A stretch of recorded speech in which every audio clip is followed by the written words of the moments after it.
Welcome to episode 6, Football Chairman, Hard Truth by Darragh McAnthony.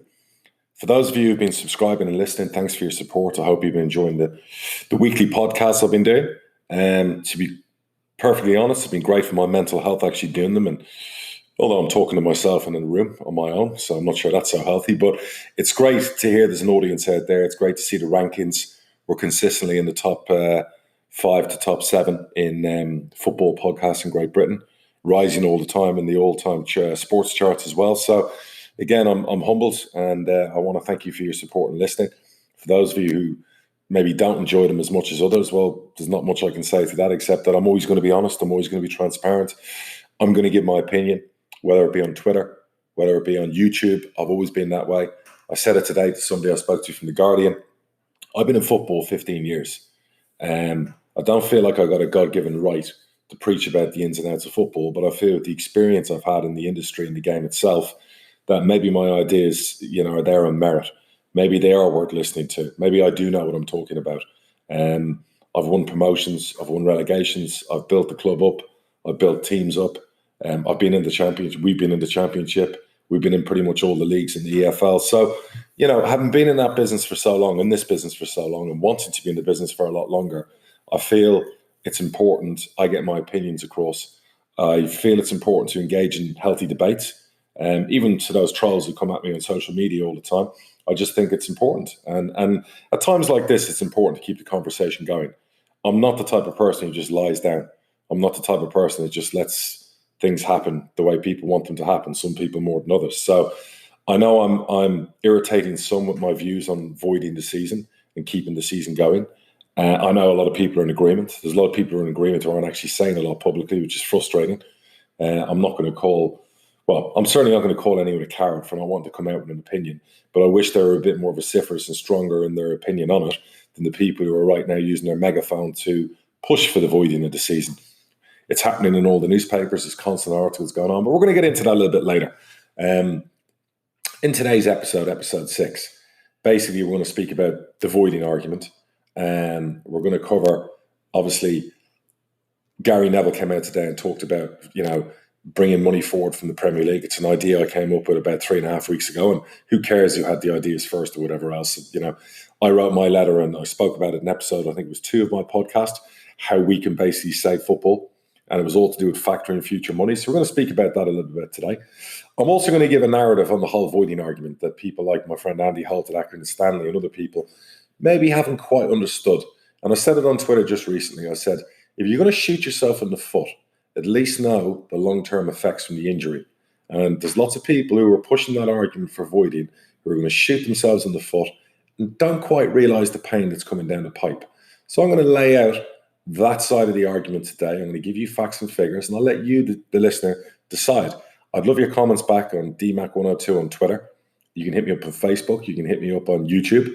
Also, alternatively, you can email me at realdarragh@gmail.com. I've said that all along. I've had some great ideas come in on that email. So I am going to give that side of the argument. I'm going to talk about, obviously, what I'm with my family while in isolation, affecting our home life. And I'm going to give a little story about the Dwight Gayle transfer at the end of this podcast. That, everyone wants me to share a little transfer story every now and then. So I'll go back over the Gayle move and the transfer and whatever else, and the ins and outs of that deal and how it happened, when it happened, and the finances behind it and everything else. So that might be interesting to those who listen just for the football side and don't hear me harp on about coronavirus and voided football seasons and everything else. I will say this. You, like me, every day, probably watch the news, watch your press conferences, whether it be Boris Johnson's cabinet talking, whether it be Donald Trump and his cabinet here in America. We're all desperate for news. We are all desperate to get out of our houses. I'm climbing the walls like you are. Our kids are climbing the walls. We want some normality back in our lives. We want this lockdown to be finally lifted. And one hopes that's coming up. And I'll cover that in the first part of this episode before I go into the voiding argument. So for now, sit back, relax, or if you're out there jogging and running or doing some exercise, hopefully the podcast will bring a smile to your face. Again, thank you for listening. One last thing. I have a sponsorship for the show at the moment. It's not the most wonderful sponsorship. For anyone out there who actually wants to sponsor this podcast, it is very high up in the charts. So it has been listened to by thousands of people around the world, including in, believe it or not, Malaysia and Singapore. Get in touch with me. If you want to put a sponsorship package together and you want to sponsor the whole episode, that's great. I'm going to give a large percentage of it to charity that was to do with the health care services when this is all said and done, because they're the people who deserve a swift pay rise after everything they'd be going through at the moment. Enjoy the show. I'll be right back. Welcome back. So let's get the coronavirus bit of the conversation over, because that's all that everyone's obsessing over. News, I'm sure it's in your thoughts. I'm sure it's affecting your life. For those of you who've been affected by it in a health way, I'm sorry to hear that, and I hope you're well. For those of you who've lost loved ones in this horrible pandemic, our love and our thoughts are with you. I constantly think of some of the older posh fans. I had a birthday conversation with one this morning. It was a terrific chat. 70-year-old man in Grantham, himself and his wife out in the garden doing a bit of gardening, and just hearing their spirits were good. Another shout out to Jan Venters out there as well, who's on her own. We sent the care packages this week at Peterborough. Niall Mason and the players organised for 100 of our older season ticket holders to get a nice package of groceries. And our thoughts are with you. For those of you fighting on the front lines and in the healthcare systems in the UK and America, again, love and respect. Going to the other side of this, I just want to say, and people get angry with me when I come out on social media and talk about coronavirus, and I talk about football, and I talk about going back to work, and I talk about life and society resuming in some form or another. And it draws that reaction of a large percentage of people are with me on that. And then there's a percentage who just come out and go, you've got no compassion, there are hundreds of people dying, and you're not allowed to talk about life outside of our four walls, and we must stay locked up until there's a vaccine. Well, let me be very clear. I have a great family. My father is 70. He's 70, 71. He's in isolation. I'm in my house with my children and my wife, and we're in good shape. And we could stay locked up probably for the next 18 months if we wanted to financially. We can pay our bills. We can feed each other. We'll be okay. My message isn't about me. Everyone keeps going on, it's, you're selfish, you're this, you're that. This isn't about me. This is about having a bigger conversation about the bigger picture. This is about 27 million Americans unemployed, announced this week. Millions of people in the UK unemployed. This is about the family and the people who email me, who earn £300-400 a week, who just about cover their mortgage, just about put food in the fridge, just about have enough for insurance, just have enough to put petrol in their car.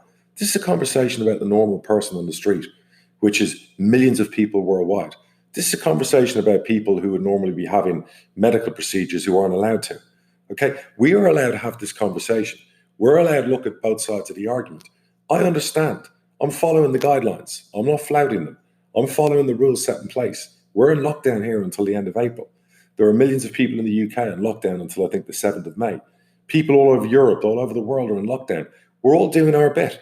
Totally get that. We're with it. We're buying into what we're being told, and we're hoping it flattens the curve. It makes a difference. But I'm going to have a really, really honest conversation with those of you listening right now. And here's where I am on this. If I'm getting told that I have to stay indoors and we have to give up on life itself for 12 months, 18 months until they find a vaccine, that's just not feasible. That's just not practical. That's just not going to allow life to go on, particularly economically. You're going to see a global depression.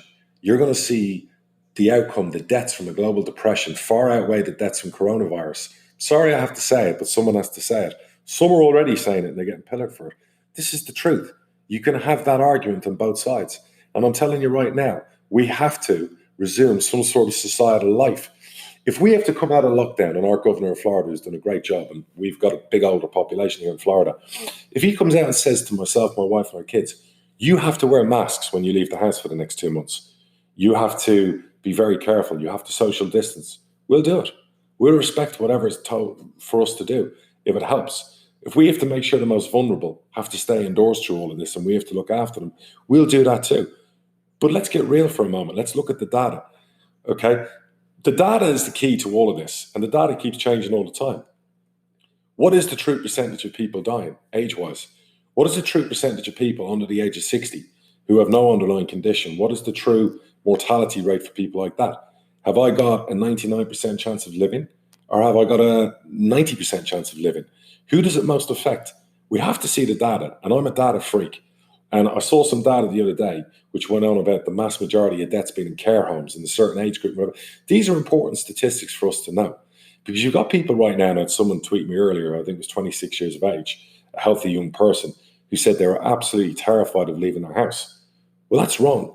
Because a person that age, from what we've been told, with no underlying condition, there was very, very minimal percentage chance of them dying from catching coronavirus. And these are the things we need to know and educate ourselves going forward. But one thing's for sure, we can't stay locked up forever. And you're seeing the protests already over here in America. You're seeing both sides of the argument, whether it's a blue state argument or a red state argument. Hopefully you'll see as more and more states open up and we can get to grips with this, that we can beat this. But staying indoors till there's a vaccine, it's not going to happen. It just can't happen. It's not realistic. I'm sorry if you're on that side of the argument. Good for you. Stay locked up for the next 18 months if you can afford to. But that's just not practical. Okay? What you're going to see is the summer comes and they're saying this goes away and it might come back in waves and it might come back with the flu. All the ifs and buts, we don't know. We've got to do things safely. We've got to do things methodically. We've got to open up businesses methodically. But I'll tell you what we have got to do. We've got to look forward. And we certainly can't live in fear while we're doing it. We have to live in hope. We have to be practical. We have to analyze the data and we've got to do the right thing. Everyone's throwing all the scientists at me today in the models. They all said this was going to be much worse. And they'd already baked in the social distancing when they said 2 million people were going to die, in particular here in America. You don't want to lose one life. And over 50,000 people have died from this. But again, we want to know the data. And you want to know how many of those people have underlying conditions. That doesn't make the argument any better. Okay, but we do know going forward is if we protect the most vulnerable from this horrible virus and we can go back about life in some sort of normality again, things will get back to normal. Things will be more positive and hopefully they'll get better therapies. The hospitals are in better shape to handle what's coming down the pipe or if this blows up again or it gets worse. But there is no way on earth that we can all stay locked up forever. The other thing is the testing. Yesterday, New York did some sort of a trial test, which basically I think the outcome was they think over 25% of people have already had this virus. If that's the case, we need to know more. We need to do this kind of testing everywhere. Because if in our society, 1 in 4 people have already had it and have passed through this, that actually makes things a lot better. That actually tells you the mortality rates aren't 10% or 12% or 6 or 7%. It's more like 0.5%. I'm not saying that's a good thing. All I'm saying is it gives people a more realistic grasp on the argument, whether or not you want to stay indoors or whether you want to leave your house. People have to get back to work. People have to start resuming some sort of form of society. Kids have to go back to school. We're finding now this doesn't affect 99.9% of children. They're also saying, and I've seen all these studies about, children actually aren't a strong passer of the virus back to adults. Okay? They're not. It's not a case of you send kids to school, they're going to be bringing the virus home to you. These are all the studies and the data we need to find out more about. I've never professed to be a scientist. I've never, and I know Trump and everyone else are getting hammered for giving their own opinions on it. At the end of the day, we're all figuring this out as we go along. And I think the harsh truth is the scientists are figuring this out as they go along as well. You've seen that being told 2 months ago, masks are no good. Now masks are obviously necessary. Models were built telling us millions were going to die. Now it's thousands are going to die. So this is ever changing all the time. Now, of course, we pray for a vaccine. Of course, we pray for stronger therapies. But let's get real. That's going to take time. And society doesn't have time. Society can't be locked up forever. I'm still in the camp. I live in hope. I won't live in fear. That's how I live my life. I respect your right to be different. I respect your right if you want to stay locked up. I know people in California, there's 50 million people locked up right now. And again, California, I think they've had 2,000 deaths or is it 3,000 deaths or whatever it might be from the infected. But there's no plan at the moment. There's no sign of hope. And I hate to live like that. I know for a fact our governor is going to come out with a phased plan on reintegrating us back out there and going back out to work and being able to sit in a cafe 10 feet away from someone else and having a coffee. These things are going to happen. I feel sorry for people in the States where they're going to carry this on longer. I understand where their governors are coming from. I understand they want to take a safety first attitude and approach, but to keep 50 million people locked up in an area like that's not feasible. And I think you're going to see more trouble ahead if more plans aren't put in place. So that's my conversation about coronavirus. I'm getting really tired of talking about it. I'm sure everyone else is tired of listening about it. But I just wanted to explain to the people who get angry with me every time I give an alternative opinion. I'm wanting to get back to work. I'm wanting to reopen my football club, to give my hundreds of employees that hope that they can go back to work. I need to be able to talk like that. If I came out to everyone who worked at Peterby United and said, listen, guys, you're going to be out of a job for the next 18 months. We're just going to hibernate the football club. How do you think that's going to weigh on their mental state of mind in times like this? At the best of days, when we all get out of bed, we want to be positive. when you hear the constant crap on TV all the time and the constant changing winds and people's opinion on it and the scientists' opinions on it, it can bring you down very quickly. I'd rather go the other way. I want to be positive. I want to be positive we're going to beat this. I want to be positive that if we have to live with it, we're going to live with it safely in the best way we can so that we don't spread it to other people and protect those most vulnerable, including someone like my dad who's 70. So I have to want to live like that. And my father's in that camp too. He doesn't want my kids locked in their house for the next 12 months and not going to school. He certainly doesn't want me losing the businesses I've spent years building up. Okay? So that's two different mindsets right now. I'd love to hear more people's thoughts on it. I have no problem if you're in the other camp. I'd like to hear your thoughts on it as well.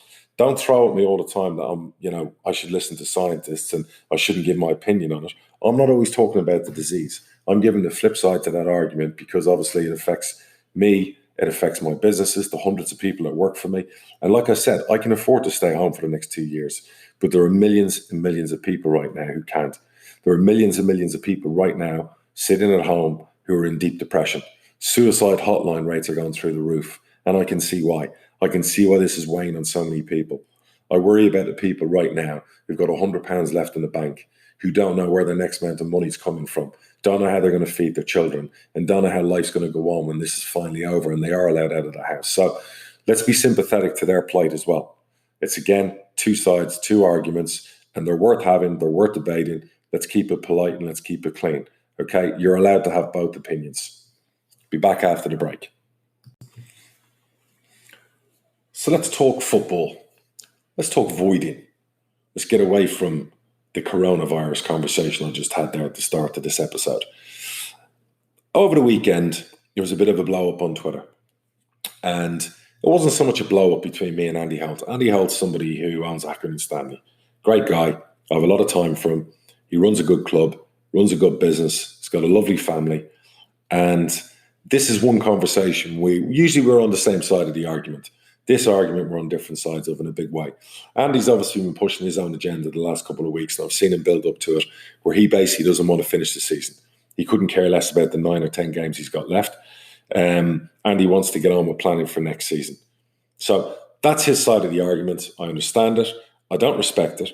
I disagree with it, and I basically came out and I gave my opinion on Twitter, and I included him in on it. Some fans liked it, some fans didn't like it, some were in his camp, some were in my camp. Obviously, I invited Andy on the podcast. I sent him a direct message on Twitter. He usually answers me straight away. But no, he didn't answer me, so he's not on this episode to answer some of the questions I'd like to put to him, because Andy uses Twitter quite a lot to question the EFL, question the finances of other clubs, and now obviously he's using Twitter to push the agenda that he couldn't care less about finishing the season, and he just wants to talk about next season, and in his opinion, we should just hibernate, save our money, and then start fresh. Get it? Totally get it. That's his argument. Some people will be in that camp. I'm definitely not in that camp. Look, I could be cynical and say Accrington Stanley are 5th, 6th, bottom of League One. And if they played the 9 or 10 games and they lost the majority of those games and someone like Tranmere went on a run, Accrington Stanley can end up back in League Two. So what suits Andy probably right now is a couple of things. One is finish the season, void it, do whatever, do a points per game tally, Accrington keep the League One status. The other thing that suits Andy, obviously, is he's furloughed his players, something I didn't do, and I feel quite strongly about. So at the moment, I think you can get about 2,800 quid a month that goes towards players' wage bills. I would imagine that's covering probably 50, 60%, if not more, of Accrington Stanley's wage bill. So Andy's actually probably not losing any money at the moment. He's probably doing quite well where he's not hoarding money, but saving money. So in his mind, furloughing his players, waiting until there's a plan in place to start the new season, even if it takes 3 or 4 months, it's not going to cost him a lot, and it can keep his lovely football club in business, and they can go again when things resume. Life doesn't work like that for me. I'm firmly against that. The idea that I can have the government pay my players' wages and then argue about doing away with a season that we're basically 78% of the way through doesn't sit well with me.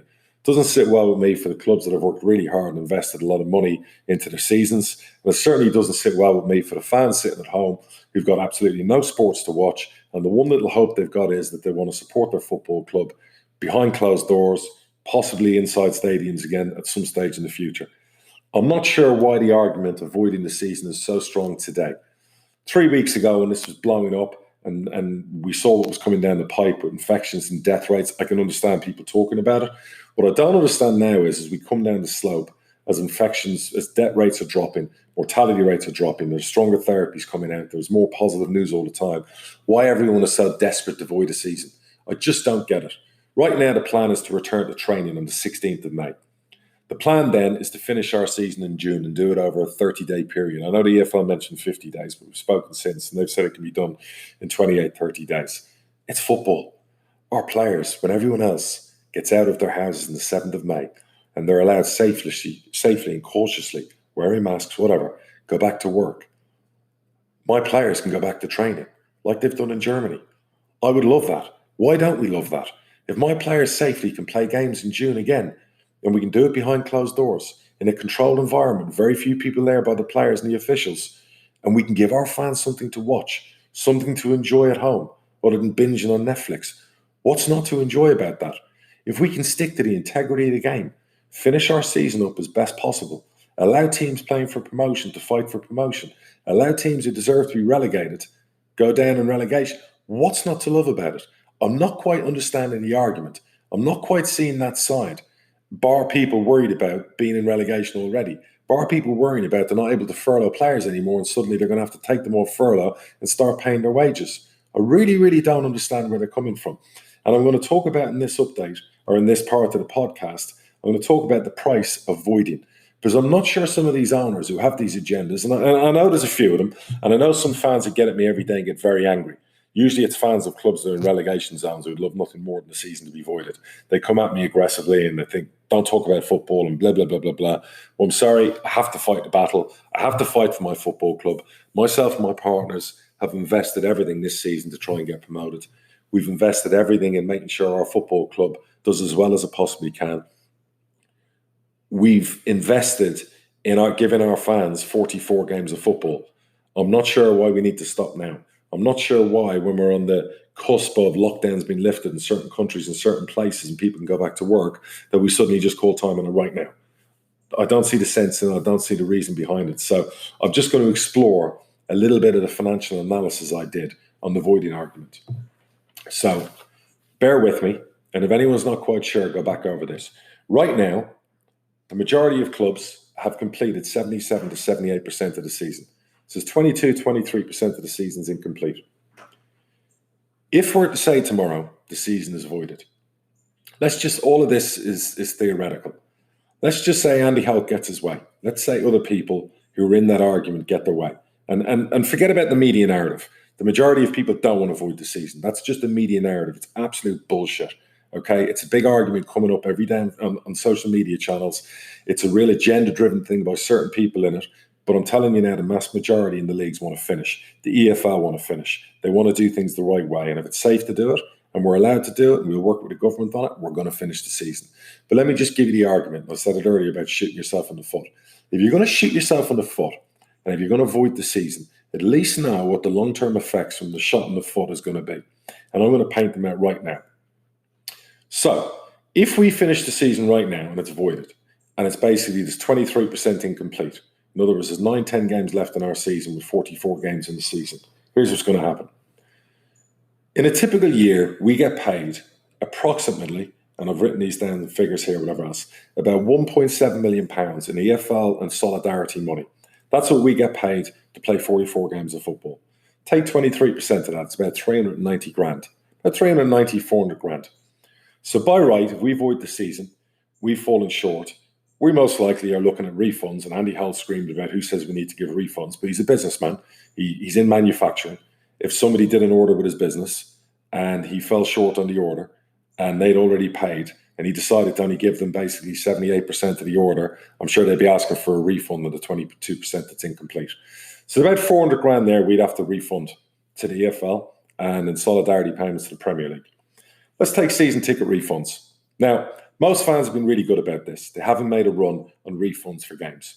And if there's no games and they're played behind closed doors, our compromise will be, I follow, free ticket, watch a game live. That's how you get your last 9-10 games as a season ticket holder. But let's say there's some fans who decide, I want a refund. Let's say we void the season. Let's say you didn't get to see those X amount of games. Let's say there's 5 home games on average for each team.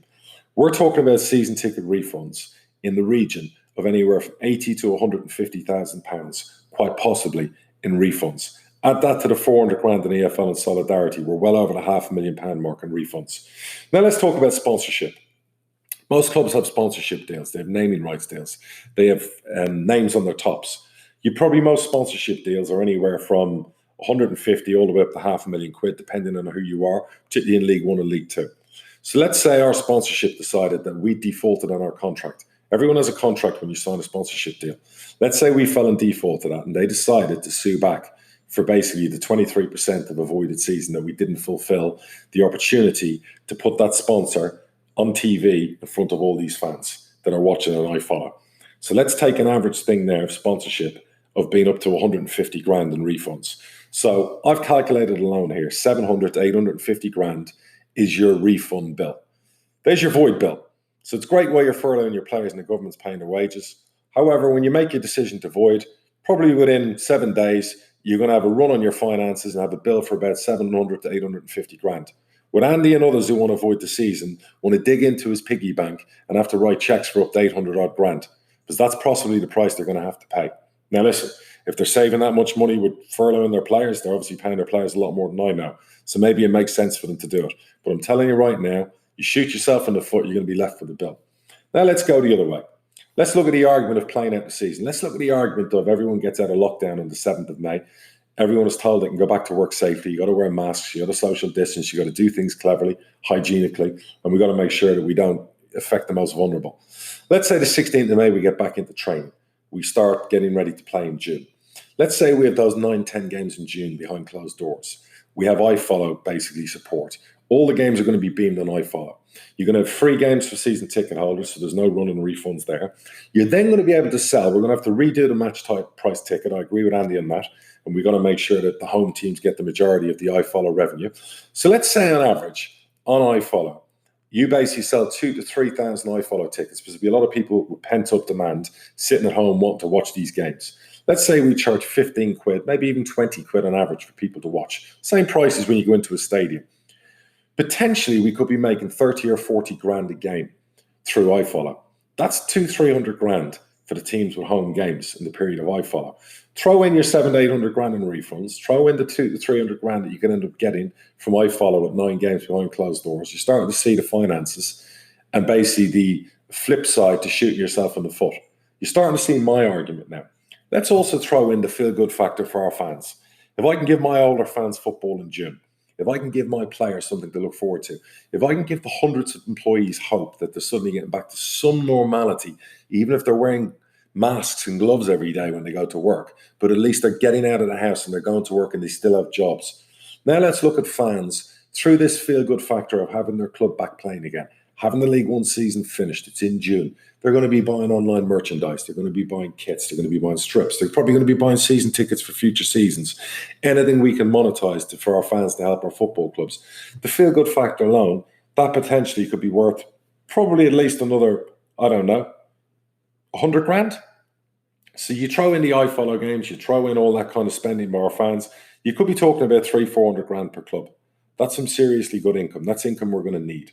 So you can now see my argument. We can go from voiding the season and having to refund up to 700-800 grand, or we can put our season back on, give our fans some hope, give our employees some hope, have 9-10 games behind closed doors, and possibly make 200-400 grand from doing that.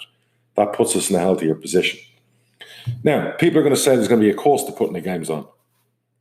Andy had this argument. Again, I don't quite see that, because I'm already paying my players. The government's not paying my players for me. So I've already got a cost. The cost of putting the games on, if we talk about it, is probably only going to be, I would imagine, 10, maybe maximum 15 grand a cost per game to put on to make sure it's a safe environment. Let's face it, we only need the players, we only need the officials, and we only need a few non-essential officials from the football club working in an environment of a closed stadium. So again, to put on the cost of the games, you're probably talking about 100 grand for 9-10 games. This is all doable. That's what frustrates me about this argument. That's what I don't understand. It's frustrating me about the media writing articles and voiding all the time. I lost my rag with a couple of journalists at the weekend writing these constant articles about voiding. And I said it, here's the irony. If I owned a newspaper, if I owned a TV station, and football was suddenly gone, it was voided, and it didn't resume again till the end of the year, What use do I have for the people who are writing the stories in football? There's going to be hundreds, if not thousands, of journalists who lose their jobs. So what's the motive for writing articles about voiding? What's the motive for pushing an agenda that's not actually an agenda driven by the masses of the majority? It doesn't make any sense to me. And if you're going to do an agenda article like that, and like the one that was done last week with Andy Holt, give the other side of the argument. Stop giving one side. I hate that when they do that. Give both sides. Both sides are relevant. Both sides have a healthy debate. The final thing I'll say in voiding is, I'm not going to talk about it anymore on social media. I'm done fighting about it. I'm done arguing with fans. I'm done arguing with Andy about it. Everyone knows my position. I'm going to fight my corner. I'm going to fight for my football club. If it's safe to do it, we start the season, we finish the season, we get on with it, we go into pre-season mode, we play our 9-10 games, and let's wrap it up in the right way. It's good for the integrity of the game. As I've just explained, financially, it's good for the football clubs, and it could save some serious catastrophes financially if there's a refund run on most clubs who do want to avoid the season. Let's do the right thing here as an EFL. For those of you with the agenda, you're the ones who ended up where you did. You didn't have a great season. You might have failed. You're going to have to finish it up that way. That's just life. That's what you signed up to. That's what you've already been paid to do. Do your jobs, do the right thing, and do it for the other football clubs in your leagues. Now, in the next segment, I'm going to talk about, obviously, Gary Neville, the relief fund I spoke about a few weeks ago, and the importance of saving football with this. Thank you. I'll be right back. One last thing regarding the voiding argument. I promise not to mention it again. Obviously, look, my invite still stands to Andy Holt. I have a lot of respect for him. We're not always going to agree. I'd love to have him on. I'd love to throw some of the questions out to him and get his thoughts on it. And because he does throw a lot of questions out on Twitter. I'd also say to him, I'm not sure. He always asks questions of the EFL and what's going on Twitter. I'd say to him, maybe ring the EFL, ring the chairman of the EFL. It might be good for you to talk to him. Rick Parry rang me a few days ago. It was great to hear from the chairman of the EFL. We had a great chat for about 20 minutes. We spoke about the newspaper articles, the voiding argument, the agenda that's been driven. And he reiterated what the EFL have said all along. The plan is to get back training in May. The plan is to finish up in June. If this carries on until after the summer, yes, there's an argument to have a conversation about what's going on. But to have the argument, to have the debate today, right now, when the way the world is, the way things could change on a daily basis, it just makes no sense whatsoever. He was firmly in agreement with me on that. He said, we suddenly get back out in 2 weeks' time, 3 weeks' time, and this thing starts getting under control, and we're allowed to do it in a safe environment, behind closed doors. We can give football to the thousands and thousands of fans in the EFL. Even if it's on TV, we can give them football. So he wants to finish the season. He's with me, as are many clubs. The legal side of this argument is there also. The lawsuits that will blow up. The EFL could get caught up in lawsuits for years to come if suddenly a voided decision was taken tomorrow. And these owners pushing the agenda, not only do they want to listen to the previous segment of this podcast and the financial cost of voiding, but they might want to think of the legal implications and what comes down the pipe from this, because that could be catastrophic for the EFL as we know it. Now, I'm going to talk about the financial relief fund. I spoke about a few episodes ago on my podcast where I said the EFL needed to raise 150 to 170 million. This wasn't government money. This was money we would borrow against future TV deals. This was money the EFL would allocate to each EFL club's debts that would be accumulated. Gary Neville brought it up today. He spoke about factoring. It's an idea I came up with a good few weeks ago and sent to the EFL. I'm firmly behind it. I believe in it. He's absolutely right. It's something we can do. It'll fix our situation. The argument I'm trying to have, and I was speaking to Rick Parry again about it on the phone, people who are saying clubs are days away from going out of business, it's incorrect. Anybody who runs a football club that's days away from going out of business has no right to own a football club.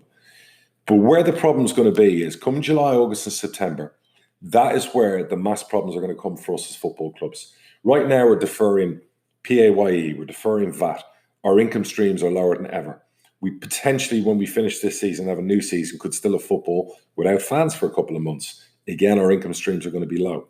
Some of us are doing deals to defer wages with our players, and I'll go into that in a minute, in another topic. So that money has to be paid back. And from July, August onwards, we're probably going to have payment plans to pay it back over 4 or 5 months. That is where the EFL Relief Fund and this factoring future TV monies into one big pot to go and pay those bills on our behalf by the EFL needs to come into effect. I know Rick and everyone at the EFL are working on this. They're looking at doing the factoring. They're looking at all sorts of possibilities. I don't want to go into more of the conversation because it was private, but I have confidence in Rick. I have confidence in the board at the EFL. For those who are screaming at them on Twitter and throwing questions up, my advice is ring them and speak to them. Sometimes it's best to go to the source instead of just slating them on every social media channel. You might want to have a conversation with them directly. It certainly made me feel better. I think the journalists who were writing those articles about voiding, the irony, the day that the EFL League One had meetings and League Two had meetings the other day, I was getting messages from all these journalists saying, well, what happened in the meeting? Sky emailed me and said, can you come on Sky and have a conversation about what went on in the meeting? Some of these outlets were having articles and newscasts on voiding the season and rumours coming out of the meetings before the meetings had even taken place. So that kind of sums that whole thing up. Enough about voiding. We need to get that financial relief package in place.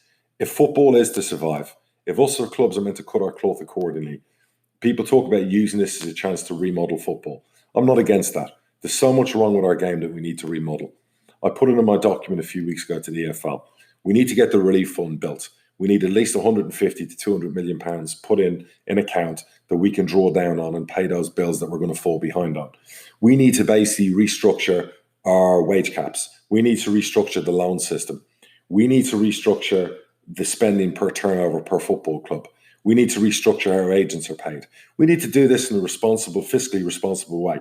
We can do that. We can start setting our industry up for the next 4 or 5 years. We can put our clubs on the right track. We can do things the right way. We can make our fans proud. This in turn will make it cheaper for our fans to come and watch. This will turn allow clubs spend more money on their facilities, on their stadia. It will improve football overall. And if anything, it'll make us invest more in our youth system. These are all key fundamental changes that need to happen within football. And I've gone on about it in episode, I think, 1 and 2 of the podcast. I won't bore you going through it again. But for those of you who want to hear my reasoning on it and the information I sent to the EFL, go back and listen to those episodes. Having been in the game, in the industry for 15 years, these are the changes we need to push through. We're not trying to take advantage of the situation of the pandemic, but it's time now that we cut our cloth accordingly going forward. That's something I'm definitely in full agreement with Andy and many others on.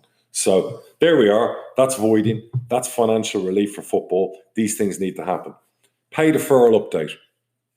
For 3 weeks, I've been in discussions with my players, my captain. We asked them as a club to take a 50% pay deferral for 3 months, whereby we'd pay them back after that period of time. And it would give the club a break. We wouldn't have to furlough players and drain the government of money that's needed elsewhere, particularly for the NHS. And I just don't think football clubs should be going down that route for their players. I understand for the staff, but players, that's just another whole argument, hence why we've kept on paying our players. Our players in the end came to an agreement. I'm not going to go into the amounts. Is it what I wanted? No, it's not perfect. But in fairness, fair credit to our players. They came to an agreement. They did a deal. We've signed off on it now. And a certain percentage of our player wages are going to be deferred now for the next 3 months. And our players have shown that they support the football club. They support what we're trying to do. They understand the logic behind it. They could have easily got the PFA involved.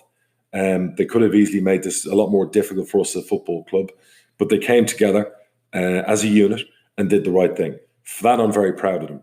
My manager, he took a 50% pay deferment. My head of youth, he took a deferment. My football secretary, my CEO, our CFO, all key staff that are still fully working and not being furloughed have taken pay deferrals for a period of time. Many of them volunteered the pay deferral, and that just warmed my heart. With a 17-year-old youth team player, who got his first pro contract. He's on like 300 quid a week. His dad rang us 2 days ago and said he wants to give up 50% of his wages. I said no, because obviously with the deal I've done with the first team squad, it only affects players on a certain amount of money going over. But that volunteered amount from that 17-year-old was just unbelievable, top class. That kid's going to have a great career. He's already showing that money's not important to him. His football club's important. His family's important, and absolutely wonderful. And there's so many stories like that going on in football. We don't read enough about them. Many clubs have gone down the pay deferred route. It makes me proud to see it. Our industry gets pillared sometimes and slaughtered for all the wrong reasons. And these things are all good things to see. So I'm really happy about that. So that's that on pay deferrals. Right now, we as a football club are planning to succeed as opposed to planning to fail. Our players on a training program. Next week, they're going to go on a heavier training program that will build up until the 16th of May when we're legally allowed to go back to work. That's what we've been told so far. That could change. As of the 16th, we'll bring them back to the training ground if we're allowed. We'll make sure the environment at the training ground is healthy, it's clean. We'll make sure that those who are most vulnerable, and I include Sir Barry Fry in that argument, he's 73, he's had 2 heart attacks. I would not let him near the training ground, and he'll kill me for saying this, but I won't let him watch games live either, because again, he is one of those most vulnerable, as are many people I know, and we're going to do our best to protect them. We're going to bring our players back in a safe environment, whether it's in small groups or large groups. We'll get more guidance from the government on that, and hopefully they'll get back to work. And hopefully we can get back to playing football in June, and I can be having podcasts about winning and losing football games and losing my shit on here, because that's what people really want to hear. A little bit about me and my family. I've got 3 kids, 14, 13 and 11. And I sat them down yesterday and I wanted to know, because they're doing homeschooling, and I wanted to know where they were mentally with everything, and had they any fears or any questions. And look, kids are very innocent. You know, their biggest questions were, when can I see my friends? My daughter was worried about our holiday in June. We're meant to be going to Dubai. My son was loving homeschooling, so he was suggesting he never has to go back to school. So it was great to hear those opinions from youngsters. It's just pure innocence, and I love it. They're my heroes because they're working their tails off on their final quarter of school from home. They're not moaning. They're getting on with things. They have their swimming routine every afternoon.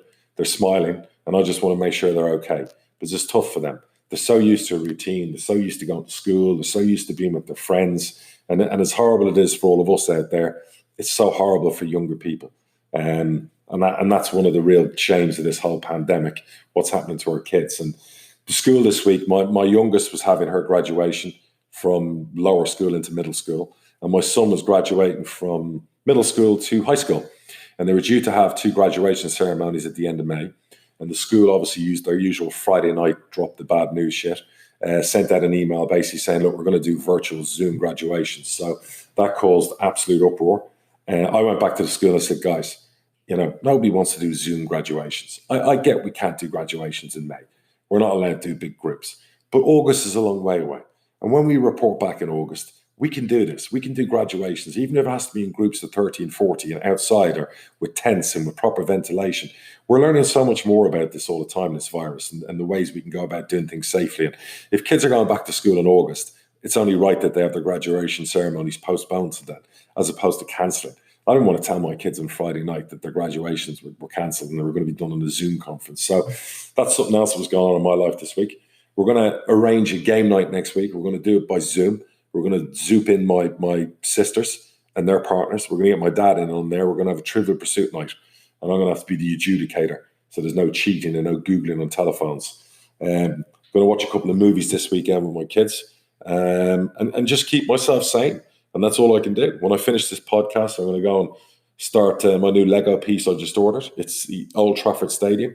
As a Liverpool fan, there's a certain amount of hatred inside me for building Old Trafford as opposed to Anfield. I feel like a traitor. I'm joking, of course, to the Man United fans upset by that. But it's a great bit of Lego. I just finished the Eiffel Tower. That's a masterpiece that sat on the dining room table. Now I'm on to this, and I'm about to order some more Lego bits and pieces. I find an hour of doing Lego, not thinking about anything to do with football, the work world, coronavirus, is brilliant for me. So I'd love to hear what you guys are doing to kill your time, whether or not you're being healthy or whether or not you're working out all the time. I want to shout out there to a few of the younger players. I had some of the parents reach out to me on Facebook, particularly some of the scholars lower down the pyramid, who are like in ages like 8 to 12, who are part of the Posh Academy. I know they're finding it tough. I know they're not training with their pals. I know they're not seeing each other. I know right now it looks like there's no football for a long time. I just want to say to you youngsters, and to Mrs. Gore, who sent me a message the other day over her son, football is going to come back. Everything is going to go back to some normality. We're not going to be living like this forever. I want you to share with your son and his teammates. They're going to be back together soon, sooner rather than later, okay? Because we just can't live like this anymore. And I don't want them to think that we're going to be living like this for years and years. We're not. We're going to beat this. Everyone says together, whether it's together or individually, we're going to find a way. But I know one thing's for sure. The future's bright. The future's posh. I'll say this about the academy graduates and all the youngsters in our academy, all the way down to age 7 and 8. I'm proud of you. I'm proud of the job you're doing. Stay positive out there. Don't be giving your parents too much grief. And lots of love to you from me and everyone at Peterborough United. Anyone struggling out there, I'll say it again. You need a phone call or a pick me up, I'm your man. And I send you my best wishes. I hope you enjoyed the podcast today. I promised a Dwight Gayle story. I'm going to finish up when I come back after the break, and I'm going to give you a quick couple of minutes on the Dwight Gayle deal.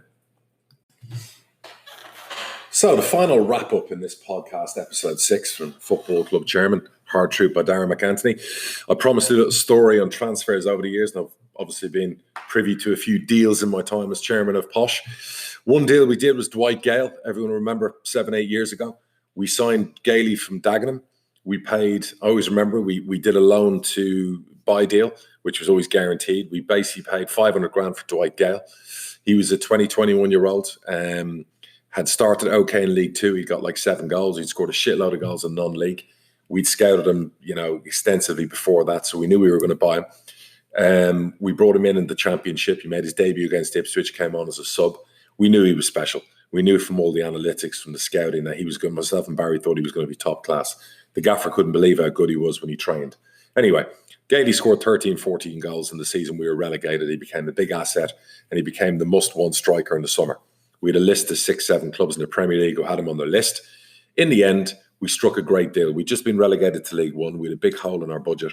We had to sell Gailey. It was financial sense for the football club. And it was right for Dwight to go on and get an opportunity to play at the top. In the end, Baz did a great deal with Steve Parish. And some Palace fans will look back and think, well, Gayle wasn't money well spent. But when they see the finances involved, he probably scored goals that helped him stay in the Premier League.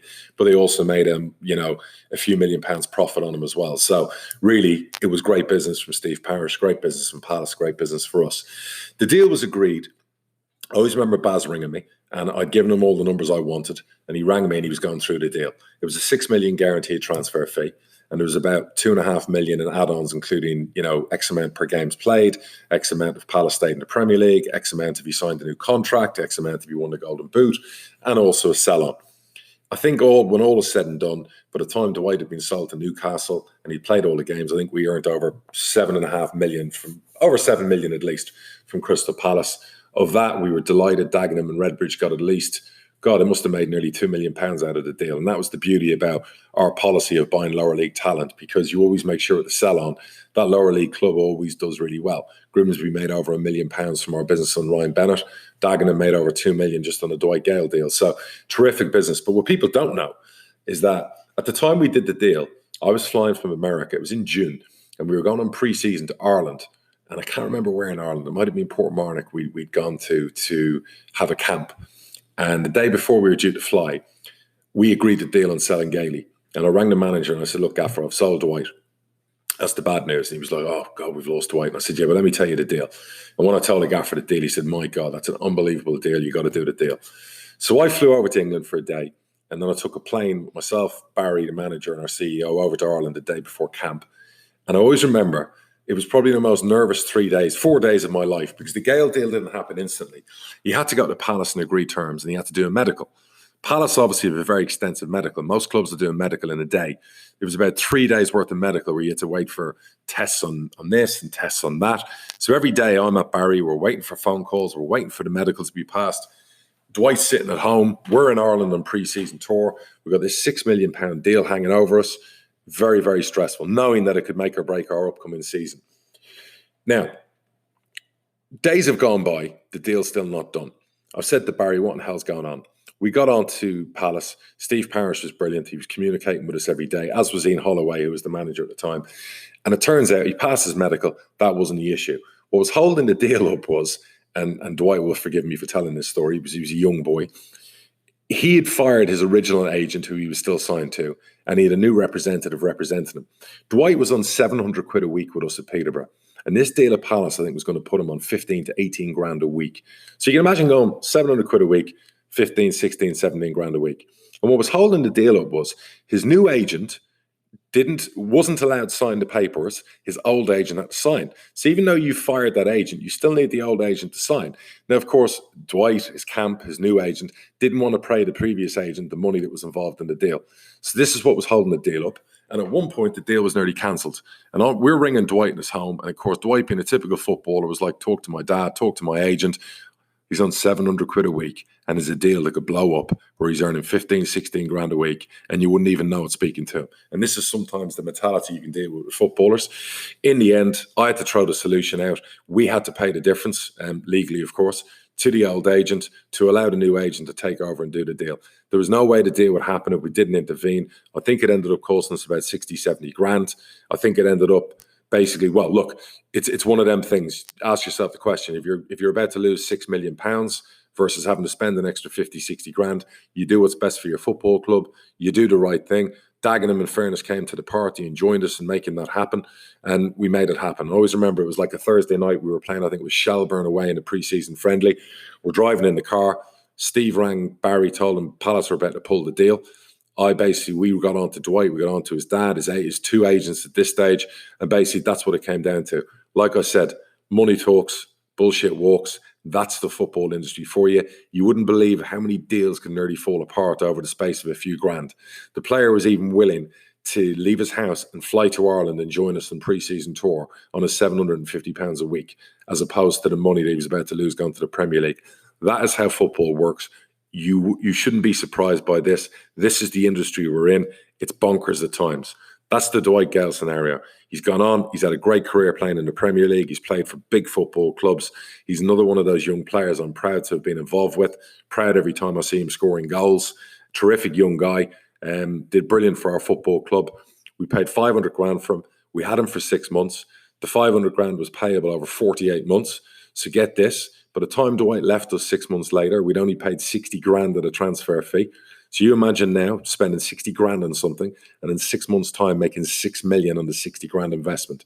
That right there is how you do business in the transfer market. Signing out, episode 6, Hard Truth, Darragh McAnthony. Hope you've enjoyed it, guys.